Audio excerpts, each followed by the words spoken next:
I think that it's very important to have a face with the business. Yeah. I would pick someone who I knew their name over someone that I didn't. Oh, 100%.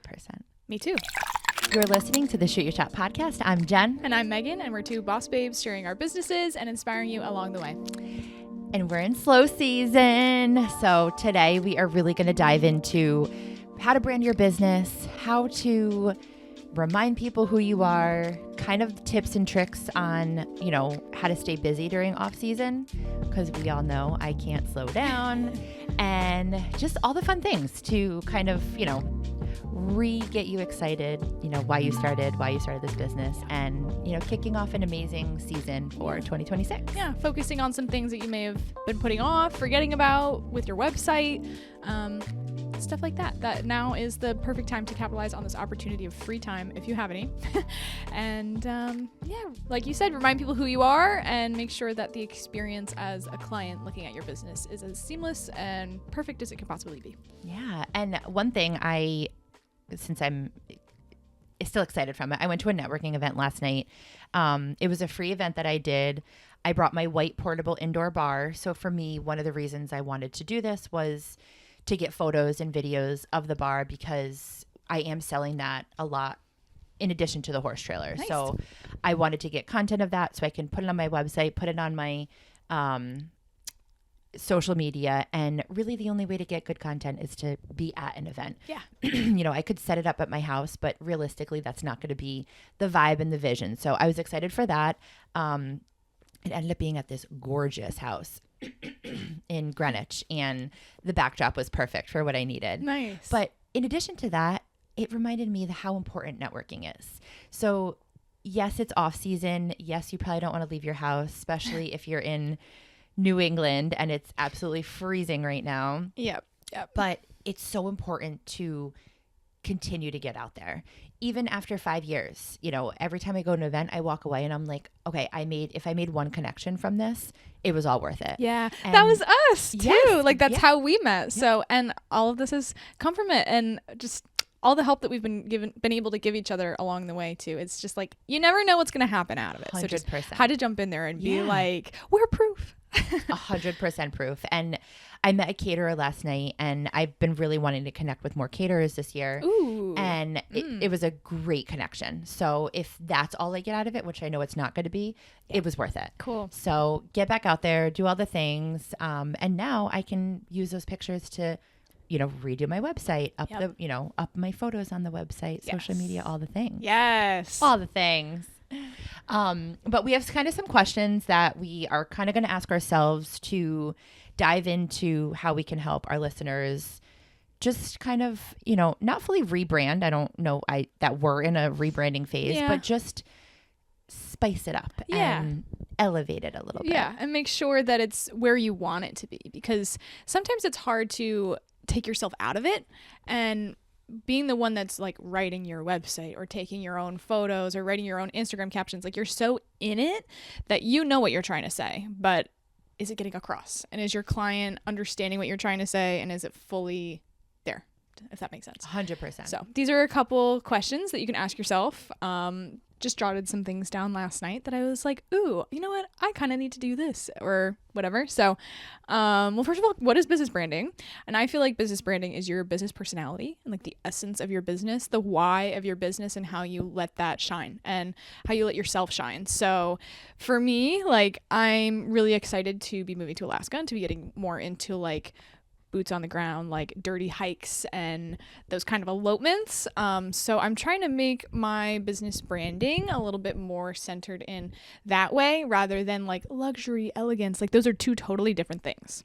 And I could shoot both of them if somebody asked, but you need to post and share the things that you want to be booking the most so that people have or associate that thing with your identity. And so I want people, when they think of me, to think, oh, Meghan, she was the girl with the cute cowboy boots and she wore jeans and blah, blah, blah, blah. Rather than like, oh, her hair was perfect and her makeup and blah, blah, blah. That's like not really my thing. So it's just a way to, business branding is representative of who you are and who your business are and the people that you serve. And I think that's how I would tie it in about. It's the essence of your business. I love that. And I think one thing too, if you're uncertain on, where your business branding should go. ChatGPT is amazing.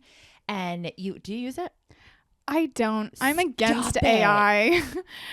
I'm not. I just no. What? But I know that people have a lot of great use for it. So stop but it. Chat my is conscience. my assistant. I can't. Oh my god.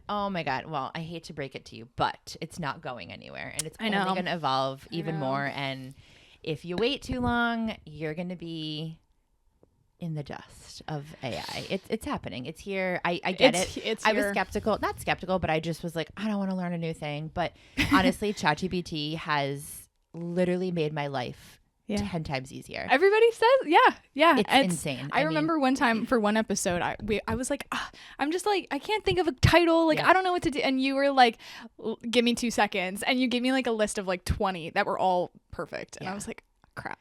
Wait, I am mind blown right now that you are not on this bandwagon. But I'm not on the bandwagon. Sidebar about that another time. I'll convince Meghan. Like I convinced her to go to a retreat. You will not convince me, but we'll move on. One of the things that you could put into ChatGPT is, here's my vision for my brand. Yeah. Here are my personality types. Here is what I want my clients to, see in my work, and blah, blah, blah, blah, blah. Like basically talk to it like you're talking to a friend, and it will literally pump out amazingness. It's kind of wild, like what it comes to. And then the more you utilize it, the more it starts to understand your personality, who you are, your business. Like now when I go on, it's like, hey, vintage horse.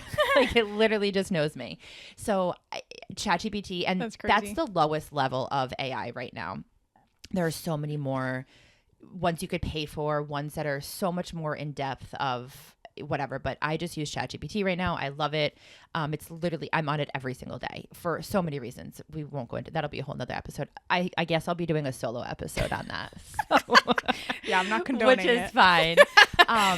But that's a great resource to be able to, if you're confused, and you can even put the link to your own website right now and be like, here's my current website. Here are some things that I want to revise on it. What are your thoughts on how I should do this? So that's a great way if you're like starting out, or you're looking for a different type of clientele, or you don't really know who your clientele is, but you think this is who you want it to be. So ChatGPT is great for that. Okay. The next one is, are people asking you the same questions? Can you answer them before they ask? So I think for what that means is, if you're on consultation calls, if you are talking to a potential client, are your potential customers asking you the same things over and over? One thing that I get asked all the time is about the alcohol. They're like, I'm confused. Do you include it? Do I include it? How does it work?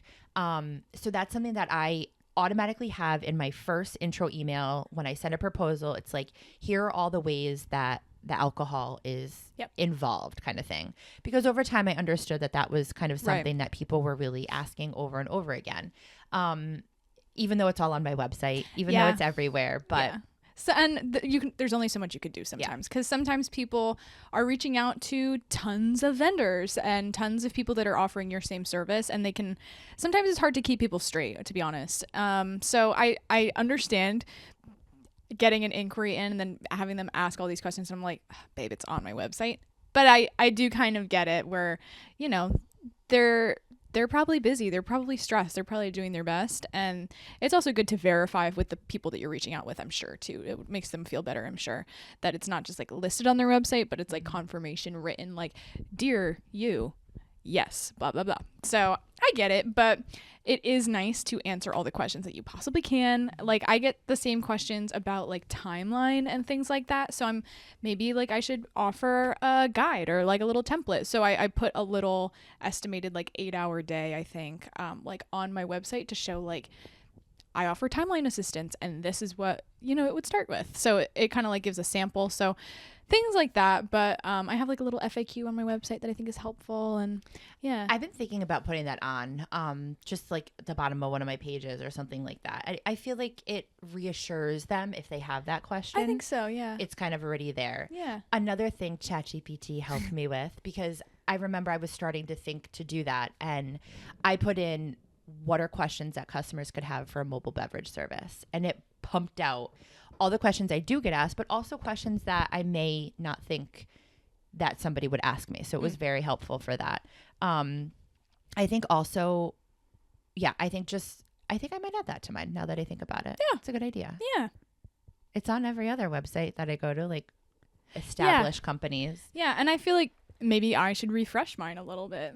Mine are kind of old. Maybe there's more things that I should say. I'm kind of switching my business a little bit, like trying to center in on more like a niched kind of wedding. So maybe I need to ask more questions or like FAQs on there specific to that. Yeah. So it's good to refresh. This is why we're doing this. I think that segues into the next question of if you were someone inquiring for your services, would you feel looking at how would you feel looking at your own website? And it's really funny because when I hired my mobile bar coach 2 years ago now, one of the services that she provides is she does a deep dive of your website. Ooh, an audit. I love it. An audit of your website.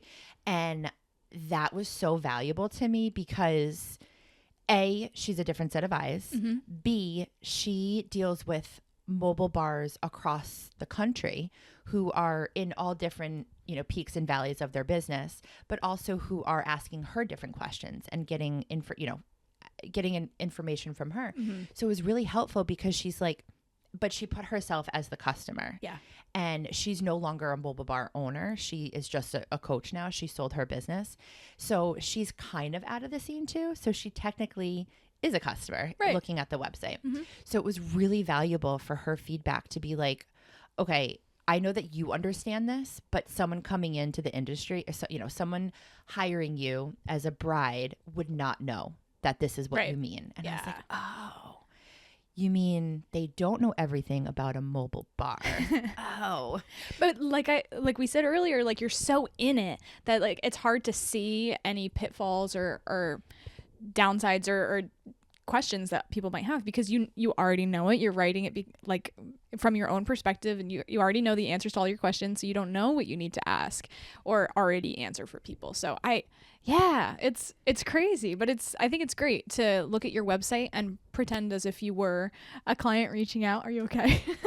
Jen's having technical difficulties, but pretend like you are somebody reaching out on your website and see how easy is it to reach out. Is it confusing? Does it make sense? Do I know who I'm talking to? And that, if you're okay moving on, segues into our last question that we had, and maybe we'll come up with more on the fly.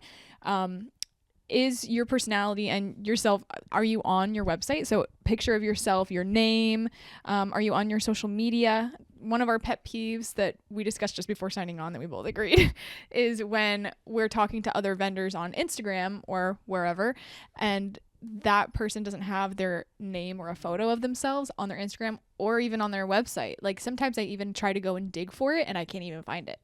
And as a client, I would want to know who I'm talking to. Even if it is a business with multiple people, I would want to know like who's the person answering the emails, like who am I talking to? And I think too, sorry, I was having technical. I think you still are. Here, I'll try to hold on. Pause. Oh. It's okay. Hi. Wait. I think the thing was just slid down. Hello. It's just my headphones. Hold on. It's fine. There we go. Okay, we're back. One thing I want to talk about of going onto your website and going in as a customer. Yeah. Maybe have one of your friends go on too. Ooh, have someone who's completely out of the scene. Out of the industry. Just go on your website. I had this done a while ago. I had a few of my friends just go on and be like, oh, like this didn't make sense to me or this didn't make sense. But I haven't done it in a really long time. And I've made changes to my website since. And it's funny.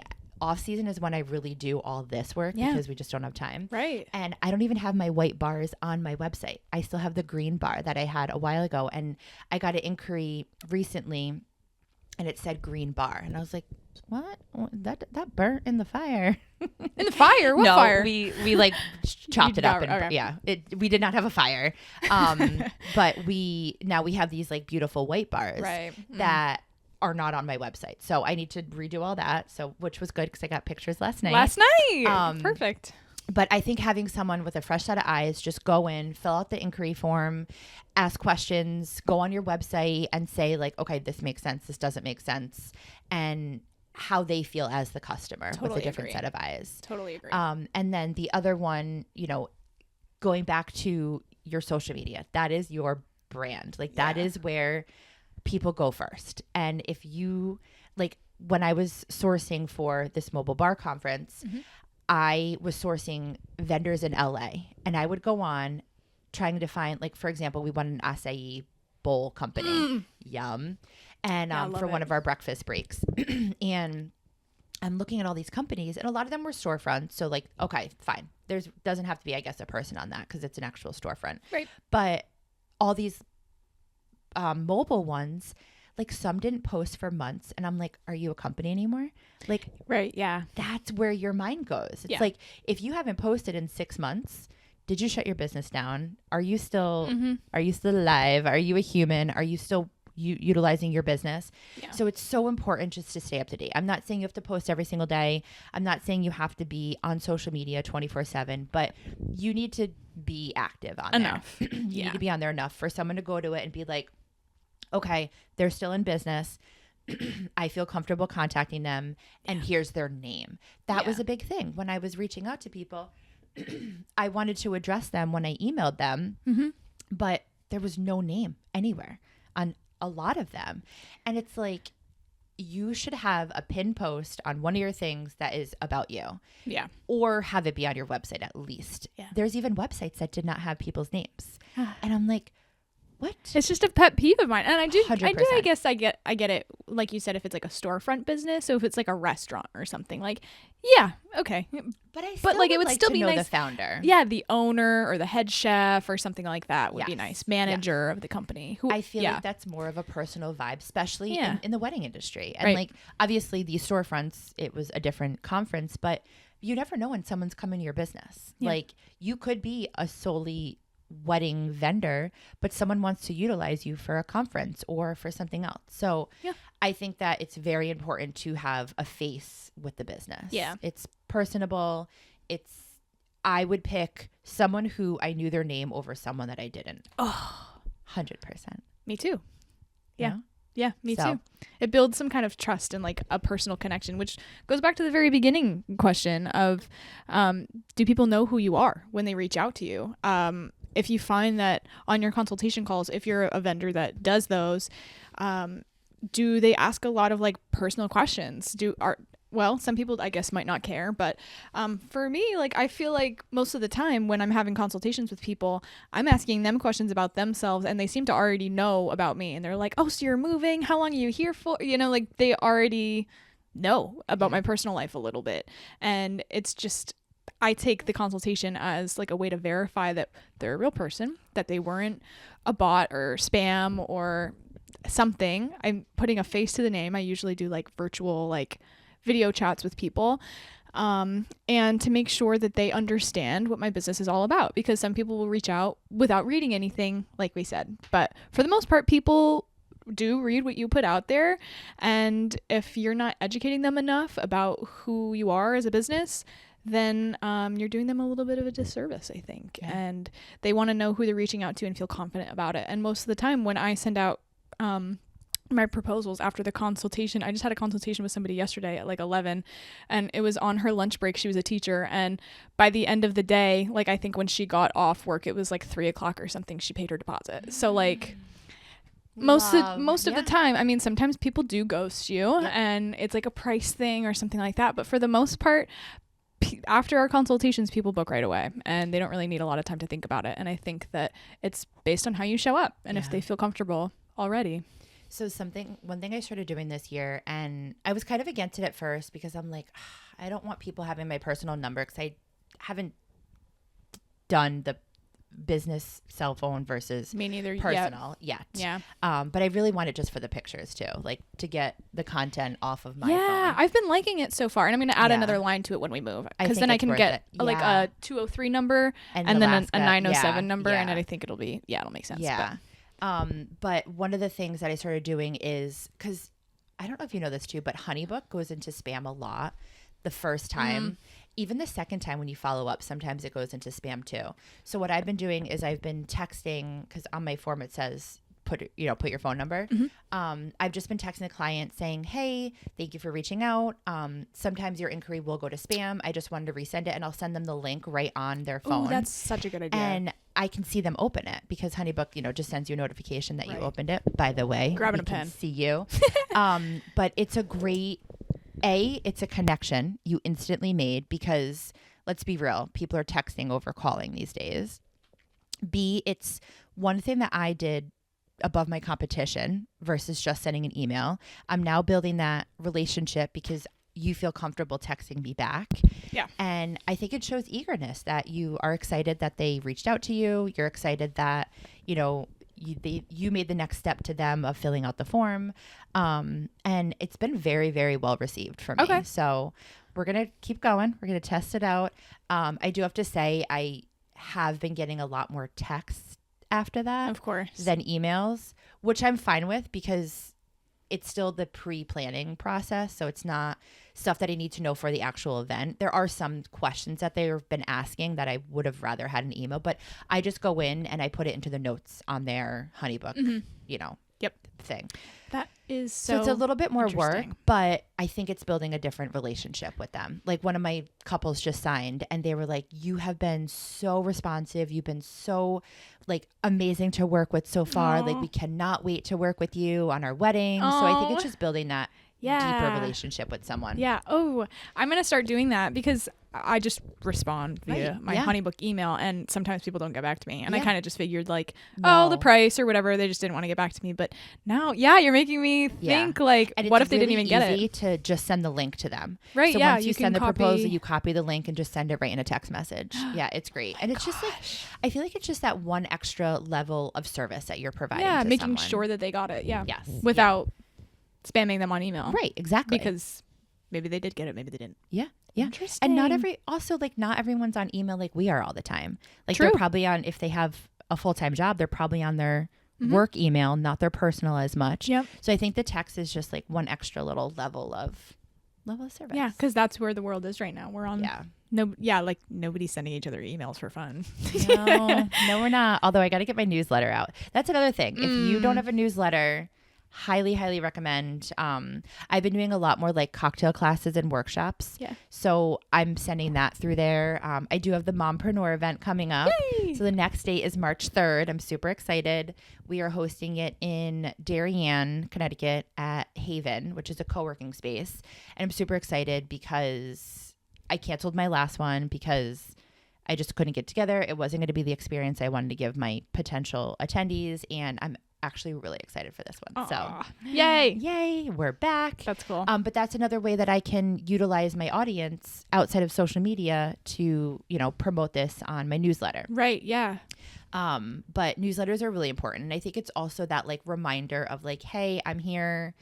And I send usually my newsletter, I'll do kind of tickets that I have coming up, whatever I have going on, any public events. And then I'll also share with them the cocktail of the month or the season that we're enjoying. And it's something fun they can make at home with their friends, whatever it is. So next month we'll do Valentine's Day. But it's just that extra reminder of hey, thinking about you, the Vintage Horse is here kind of thing. And you don't need to be hosting an event to see me. Right. You can go see me in public or bring the Vintage Horse to your home. Yep. On your own DIY. I also started being an affiliate for the brand Comfort. Really? Do you have them? No, I don't. I remember you wore one here and you were like, Megan, you have to get one, but I didn't. Oh my gosh. I saw one. I got an ad for one the other day that was an airport hoodie and it had a bunch of hidden pockets. Yep. And then the mask on the front. And I was now your maybe algorithm is literally going to spam you with Comfort. But probably. I don't know if you know the brand, promoting them. I'll send you we'll put my affiliate link in the show notes. I'll probably use it. Okay. I'm not a big hoodie person at all. I am. I know you are. Yeah. But excuse me, the whole premise behind this company is mental health. So it's a weighted hoodie, but it's not heavy where you're I'm sweating, I have to take this off. I sleep in mine and I sleep with no socks on. I usually sleep with a t-shirt and light flannel pants or light pajama pants, but I can actually sleep in this hoodie. And I wake up and it's it's giving you a hug. I love it. That's the premise around it. I love that. I am obsessed. The first one I got was from one of my friends at her bachelorette party or her bachelorette weekend. That's right. And she gave all of us sweatshirts and the sweatpants. Then I got my cousin and my sister and my husband for Christmas all comfort hoodies, and they were all like, my cousin put it on for the first time. She goes, I've been wearing this for 3 days straight. Shut up. So it's amazing, but they sell out like crazy because it's just amazing. So I think you need to. Can you Cricut onto clothes? I think you need to put the vintage horse on your comfort hoodie. I think. Well, I actually have an embroider guy. Oh, in Trumbull, right? In Trumbull, yeah. So at the Trumbull Mall, if you don't know him, he's amazing. I'm drawing a blank. I want to say his name is Joe or Josh or something, but it's amazing. It's across the street from it's across from Express at the Trumbull Mall, and he is amazing. He can literally put anything that you want on clothing, and you bring your own clothes there, which is really nice. Yeah, the company that I've used is in Ridgefield. It's like Custom Tees and More or something, but I don't know if they let you bring in your own stuff. Okay. I don't think so. Oh yeah, I love that. But yeah, I gotta get my comfort hoodie monogrammed with my logo on it now. Yeah. But anyway, so that's another thing that like I can share that with people on my newsletter. Like, not saying, buy it from my link, but just sharing something that I love. Yeah. Like, imagine this. You're making cocktails at home in your comfort hoodie. You're putting yourself to sleep with a glass of wine. Oh, like, that sounds so fun. In your comfort hoodie. I'm telling you, it's life-changing. Devin and I literally talk about it all the time. Like, we'll send each other selfies in our comfort outfits. And we're like, it's a comfort kind of night. And me and my girlfriend, same thing. Like, cute. One of my friends had the whole sweatsuit on at book club.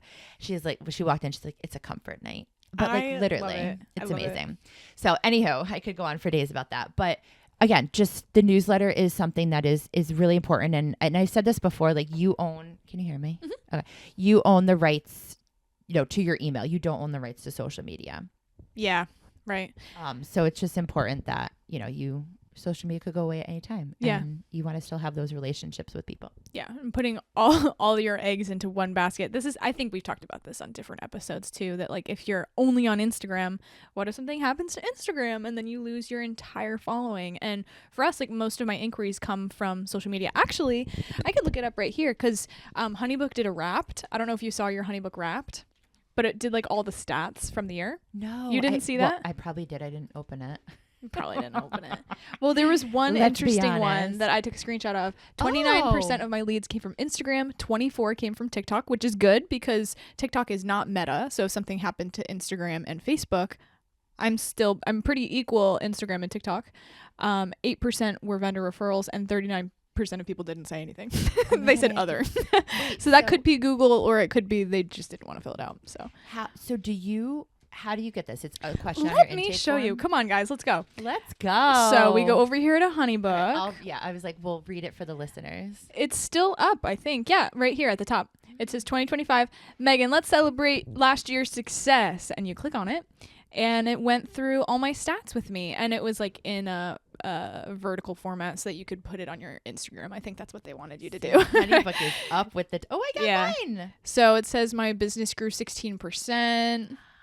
I had 272 leads last year.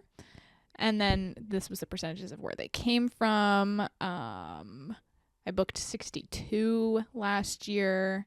My top client, I don't know what that means, if that's like the price or how many times you talk to them. Yep. But it was Haley, who I did her wedding with Devin. Amazing. At Park Savoy. So that was cool. Wow. Yeah. I had 299 leads. Hey. What? Like, these are things you don't know. Yeah.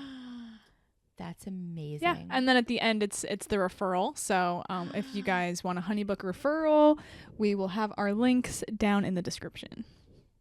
Who is my top client? Oh, I love this. Isn't it cool? Yeah, and I did my own business wrap too because I love stats. I love looking at the year and just reflecting on things. So this is making me so I did my own wrapped on how many weddings and isn't it cool? Oh my! It says your calendar stayed busier than a Blockbuster on a Friday night. I love that. That's amazing. Oh, this is so fun. Right? See, I love Honeybook. Me too. Honeybook. Yeah, me too. I want to go back though because it didn't show. I'm curious about where my leads came from. Mine's not saying that, but we'll find it. Anyway. Is that a question that you have on your form? Yeah. Oh, here we go. Okay. So 24% of mine came from Google. Okay. Interesting. I don't know if this is right because I have to manually put in where it came from. So maybe it's not. It is a question, how did you hear about us? But I still have to put it manually into the system. Oh. I don't know. But anyway, Google is a huge, huge portion of mine. That's awesome. But it also a high percent from Instagram. Oh, I want to get better on my Google. And I was on my Pinterest the other day, just uploading some pics on my Pinterest. And I was like, I want to see what comes up if I look up my name. So I looked up Meghan and imagery in my Pinterest and saw a bunch of pictures from a venue that I worked at. And I was like, oh, they're pinning my pictures on Pinterest. That's and putting my name in the amazing. caption. And I went, I love you. Windcrest, we're on the cover. We We're on, are? like, their Of their wedding we website? did, yeah. Like No way. Yeah, pull it up. Because Devin had a lead for them, and she sent me a screenshot. She's like, "You're famous, girl." What? I did not know this. Yeah, I love this venue. I actually have 2 weddings here this year. I'm super excited. Yeah, I love them too. Yeah, scroll down a little bit. There we are. Oh my gosh, that's you. Hello. Hey. Oh, that's such an old picture. Maybe I should go I back and like know. re-edit the whole gallery. Well, because I use that gallery all the time. Yeah. Oh, no way. And I love using it because, again, this has been my thing for a while, but I really want to build more partnerships with venues. Yeah. I Totally. have been working at a, oh my gosh, I'm drawing a blank, a winery in Colchester, Connecticut. And I had 2 weddings there last year.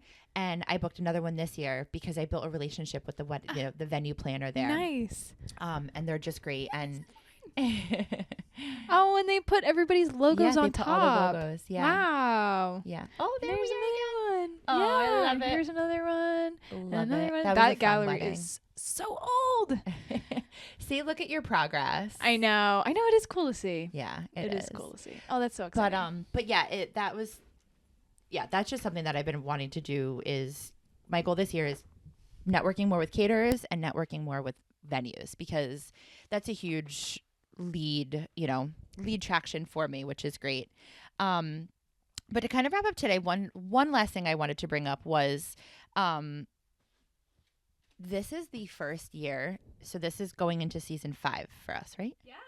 And this is the first year that I have felt so confident in off season. Really? Yeah. Okay. And I like it. I think there's a lot of variables to it. But I just kind of wanted to say that because it took 5 seasons for me to get here. Yeah. And it took 5 different highs and lows and I'm not saying we're perfect by any means, but I've just really, what's the word I'm looking for? Kind of come to the understanding of the peaks and valleys of the business, of the industry in a whole. Like, we all know there's not many weddings in January, February, no matter where you are. Right. So you just have to have that in the back of your mind. But I did a really good job this year of managing everything. Yay. And I'm really proud of myself. Yay. So just had to share that because I love that. you want instant gratification on a lot of things. Mhm. And in life, it's not instant. And like, that's something I'm teaching my kids right now. Like, my son just tried out for his first like actual hockey team where he potentially could not make it. And I had to have that difficult conversation with him. Like, bud, I know you're excited and I really want you to do this, but I have to tell you, like, there's a chance that you might not make the team. He's like, I know, Mom. And like, my heart was like breaking because I'm like, I don't know if I can handle you not making this team. Like, what? But it's all learning lessons. Yeah. And Yeah. that's how it is, in business. You don't win every lead. You don't win every booking. Right. But you got to keep trying. So Right. as long as you're, but anyway, this was the first year that I realized that things don't happen overnight and you have to stay consistent with everything. And yeah, Pivot. and pivot when you need to. Yeah. Yeah. A lot of pivots. A lot of pivots, but that's not the end of the world. And don't think that it is. I feel like that's I don't know if that episode came out yet. Might still be in the works. We did an episode, maybe it did come out. We did an episode about like statistics with businesses and how many fail after a certain number of years, how many make it. Oh yeah, we did. I'm not sure if I edited that yet. Sorry guys. But I think it's that one right there on all those SD cards. But that was a really crazy and important one. Maybe I'll upload that one next because we just dove into why we think businesses fail, and a lot of things comes down to the questions that we had you guys ask yourselves today, and it's just yeah, you need to pivot and learn from the bad experiences and what doesn't work, and not take it as, oh my gosh, this is the end of the world, I'm a failure. Be like, okay, this didn't work, let's move on, because I still want to do this. I'm still passionate about it. I'm still fulfilled by doing it, and I still like, that's my goal, you know? Yeah. Don't let it go. Yeah. And networking is huge. Don't ever stop networking. Yeah. And I know there, you know, I kind of made a comment last night to someone that I was talking to, and after I said it, I was like, that didn't feel right that I said this. But I was like, you know, I don't really do a lot of these like free networking events anymore. And I kind of was something along the lines of like, my business doesn't need it. And then I like retracted my statement, and I was like, I didn't mean that. Like, your business always needs it. You could be fully booked one year and then not be fully booked the next. So you need to always be promoting your business. Right. But like, what I meant to say is I've learned what makes sense and what doesn't make sense. Right. And not every free event aligns for you, but exactly, some of them do. Some of them do. Yeah. And last night's totally did. And I walked out of there like rejuvenated, revived, like ready to conquer the next day. And sometimes that's just what you need. You just need those get out of your own way kind of, you know, events. And I think last night was one of them. And I'm excited to see what relationships evolve from that. Yeah. Did you think of your word for this year yet? No. It'll come to me. It'll come. And another thing about the free events too, is that, like we just said, sometimes they're good for you and sometimes they don't work for you, and that's okay.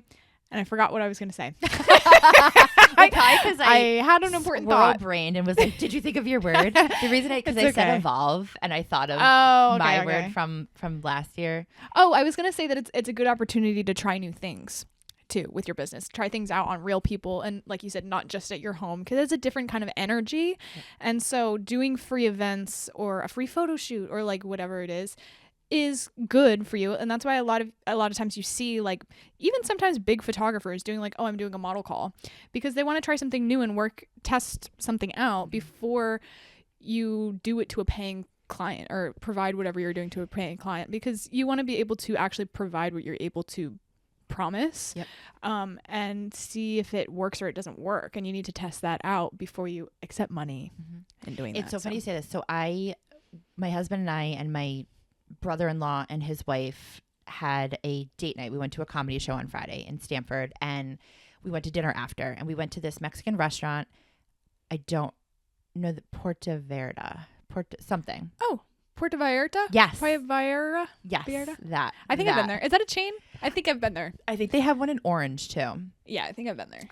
And so good. Devin actually recommended it because she's in Stamford. And I walked in and we sat down. We were about to order our drinks, and they came and said, "Do you want still or sparkling water?" So simple. You had your cup on the table already, and then they brought like the bottles for you to pour it yourself. Mm-hmm. But the experience that they brought after was the simplest thing. All he did was he came out with a big tray of all different fruits. So lemons, limes, grapefruit, cucumber, and orange. And he asked you what you wanted to put in your water. Oh. And I was like, that is the simplest thing. We all talked about it. The simplest thing, like, because one of the girls was like, oh my God, I have cucumbers in my water. And one of the other girls was like, I got grapefruit. It's actually really good. My husband got an orange in his water. Like, you don't usually put oranges, but he was like, oh, this is kind of good. But we were having a conversation about it. So last night I actually did, because I always do a water station at all of our events. We just have like a water jug. But I brought that to it. I had this tiny little tray, and I lined up all the different fruits. And I like it. I had cucumber, I had then all the, lemon, lime, orange, and all the people were taking pictures of it last night. I love that. Thing. But I brought another experience that I had that I enjoyed, that we all talked about. There were 6 of us there. We were all talking about the fruit in your water. So simple. And I brought it to my bar experience. So now for weddings, it's going to be that elevated experience where you can pick your own garnish on your water. I love that. Like, so easy. You never know where you're going to find inspiration. Yes. So, and sometimes it's not copying. Go on the date. It's purely inspiration, because if you enjoyed that at your Mexican restaurant, your clients will probably enjoy it too. 100%. And you are not a Mexican restaurant. It's not copying. It's water. It's water. I love that. Yeah. But it's just like that level of one little touch, a little bit of choice that your clients and can. it's not a huge expense on my end. I usually have the fruit and garnishes anyway. And how much is a cucumber? Like, right. So it's like those little touches that, you Sweet. keep evolving your business each year. I didn't have that last year. We've always had a water station, and we did like infused waters, but it was never like pick your own garnish, experience. I love that. So That's I'm giving away my secret, but I think it's just something that's fun. That's going to be well received with, customers. But to your point of, is this going to work for 200 people, and it's like, maybe not, we'll see. So, but I'm excited to, now I want to like figure out the logistics on like, okay, how is it going to look? How do I set it up? Is it, tongs on a tray? Like, what does it look like, kind of thing? Right. So we'll see, but it's I that like tiny little that. touch. Oh yeah. And all the tiny little touches matter in your business branding, because people are going to remember, oh my gosh, my friend had that mobile bar at her wedding and I got to choose strawberries for my water. That's so cool. And they're going to associate like, oh, the Vintage Horse comes with all these different unique things that I can choose as a guest, not even as the client. Like I'm a guest. I'm one of 200 people here and I got to choose what I like. That's so cool. And people will remember that and associate that with like, oh, the Vintage Horse is cool. Like she did this. Yeah. I love that. So, but excited for 2026. Yes. I was talking about last night, the year of the horse, and we all were talking about like what our animal was. One of them was, she was actually the rat, which was hilarious. And then she read all the statistics on it. And she's like, oh my God, that's so me. And the other, I forget what the other guy, the monkey. He was the monkey. And it was just really interesting, like what everything was. Yeah. Ooh. Yeah. I haven't really looked into what the year of the snake means. Well, I mean, I know what it means because we talked about that last episode, but like different characteristics. Each year? Like, does it change each year too? Yeah. Okay. Yeah. It changes. Yeah. So the year that you're born, and then it changes every year. And then it comes around. I don't know how many there are, like 10 or something. Like, sorry. The question was, so like the year that I was born was the dragon. Like, I'm sure the dragon comes around again. But is it different statistics for that year? I don't know. Yeah, I'm curious. Yeah, I'm not sure. To find out. Yeah. Because I'm curious, like, is it like Gemini? Like, if you're a Gemini across the board. I think that's what it is. Okay. Like, if you're a snake, you're staying across the board. And then the snake comes back. So, like, last year was the year of the snake. Right. So, yeah. We'll have to find out. Yeah. Stay tuned, guys. Stay tuned. We'll do a whole episode on that. Yeah. All right. Well, I have to go to a networking event, which I'm super excited about. I'm really getting back out there. I literally bought my ticket for this event on Tuesday for today. So I'm excited. But yeah, get back out there. Go look at your website. See what you need to change. Yeah. Ask for help. Get another set of eyes on the website. It's very important. And we'll see you in 2 weeks. Yeah. Cheers.